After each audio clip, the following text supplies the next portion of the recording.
കേരള കർഷക തൊഴിലാളി union Taliparamba south village സമ്മേളനം കോട് വെച്ച് നടക്കുകയാണ്. അതിന്റെ ചെറിയൊരു റിപ്പോർട്ടാണ് ഇപ്പോൾ. ഇന്ന് 2026 ഓഗസ്റ്റ് 9 ഞായറാഴ്ചയാണ്. അപ്പോൾ വീഡിയോയിലേക്ക് എല്ലാവർക്കും സ്വാഗതം.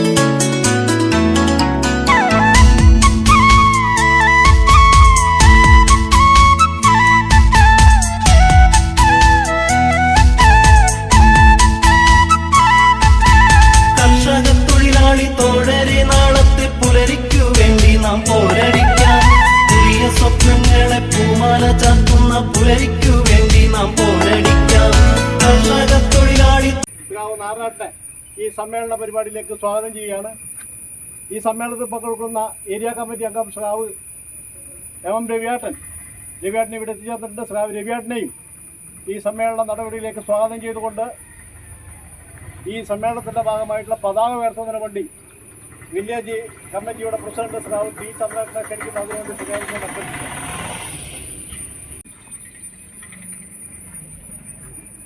ഇൻകുലാബ് സിന്ദാബാദ്, ഇൻകുലാബ് സിന്ദാബാദ്, ഇൻകുലാബ് സിന്ദാബാദ്, ഇൻകുലാബ് സിന്ദാബാദ്, കെഎസ്കെടി സിന്ദാബാദ്, കെഎസ്കെടി സിന്ദാബാദ്, കെഎസ്കെടി സിന്ദാബാദ്, കെഎസ്കെടി സിന്ദാബാദ്, രക്തസാക്ഷികൾ സിന്ദാബാദ്, രക്തസാക്ഷികൾ സിന്ദാബാദ്, രക്തസാക്ഷികൾ സിന്ദാബാദ്, രക്തസാക്ഷികൾ സിന്ദാബാദ്, രക്തപതാക സിന്ദാബാദ്, രക്തപതാക സിന്ദാബാദ്, രക്തപതാക സിന്ദാബാദ്, രക്തപതാക സിന്ദാബാദ്, വില്ലേജ് സമ്മേളനം സിന്ദാബാദ്, വില്ലേജ് സമ്മേളനം സിന്ദാബാദ്, വില്ലേജ് സമ്മേളനം സിന്ദാബാദ്, വില്ലേജ് സമ്മേളനം സിന്ദാബാദ്, മണ്ണിൽ പണിയും തൊഴിലാളികളുടെ മണ്ണിൽ പണിയും തൊഴിലാളികളുടെ മണ്ണിൽ പണിയും തൊഴിലാളികളുടെ മണ്ണിൽ പണിയും തൊഴിലാളികളുടെ അവകാശങ്ങൾ നേടിയെടുക്കാൻ അവകാശങ്ങൾ നേടിയെടുക്കാൻ അവകാശങ്ങൾ നേടിയെടുക്കാൻ അവകാശങ്ങൾ നേടിയെടുക്കാൻ നേടിയെടുത്തവ സംരക്ഷിക്കാൻ നേടിയെടുത്തവ സംരക്ഷിക്കാൻ നേടിയെടുത്തവ സംരക്ഷിക്കാൻ നേടിയെടുത്തവ സംരക്ഷിക്കാൻ കെഎസ്കെടി പ്രസ്ഥാനം കെഎസ്കെടി പ്രസ്ഥാനം കെഎസ്കെടി പ്രസ്ഥാനം കെഎസ്കെടി പ്രസ്ഥാനം തോഴരെ നാളത്തെ പുലരിക്കു വേണ്ടി നാം പോരടിക്കാം.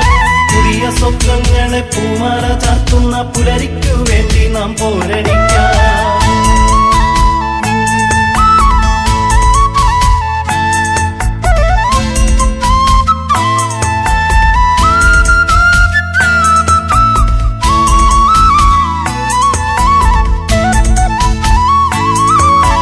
കരടിയും കലമാനും ഒന്നിച്ചു കൂത്താടും വയനാടൻ കുന്നിൽ വിളവിറക്കി ഇടിവെട്ടി പെയ്യുന്ന ഘോരരാത്രിയിൽ തളരാതെ പണിതതും നമ്മളല്ലേ.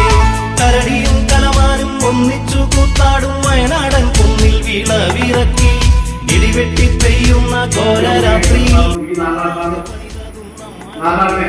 ഈ സമ്മേളനത്തിലേക്ക് സ്വാഗതം ചെയ്യുകയാണ്. ഈ സമ്മേളനത്തിൽ ഏരിയ കമ്മിറ്റി മെമ്പർ എം രവിയേട്ടൻ ഈ സമ്മേളനത്തിലേക്ക് സ്വാഗതം ചെയ്തുകൊണ്ട് ഈ സമ്മേളനത്തെ മുത്തോളം ചേരുള്ള കുട്ടനാടൻ വയൽ വറ്റിച്ചെടുത്തതും നമ്മളല്ലേ. തകരത്തഴക്കായിൽ പീഡികക്കോലായിൽ അന്തിയുറങ്ങിയും നമ്മളല്ലേ. മുത്തോളം ചേരുള്ള കുട്ടനാടൻ വയൽ ചമ്മാടിയെ പോലെ ദുർബലരെന്ന് കരുതുന്ന രാജ്യത്തിന്റെ മേലെ അടിച്ചേൽപ്പിക്കുന്ന ധിക്കാരത്തിന്റെ ഭാഗമാണ് ഈ യുദ്ധം. ഇറാന്റെ പ്രസിഡന്റിനെ ബോംബിട്ട് കൊലപ്പെടുത്തി. പ്രസിഡന്റിന്റെ കുടുംബാംഗങ്ങളും മറ്റുള്ളവരും ആ ബോംബാക്രമണത്തിൽ കൊല്ലപ്പെട്ടു. ഇതിന്ന് ഇറാന്റെ മേലെയാണെങ്കിൽ ഇന്നലെ അത് ഇന്നും തുടർന്നുകൊണ്ടിരിക്കുന്നു. പശ്ചിമേഷ്യയിൽ സാർവത്രികമായിരുന്നു. ഇതെല്ലാം കൊല്ലപ്പെടുന്നത് നമ്മളല്ലേ.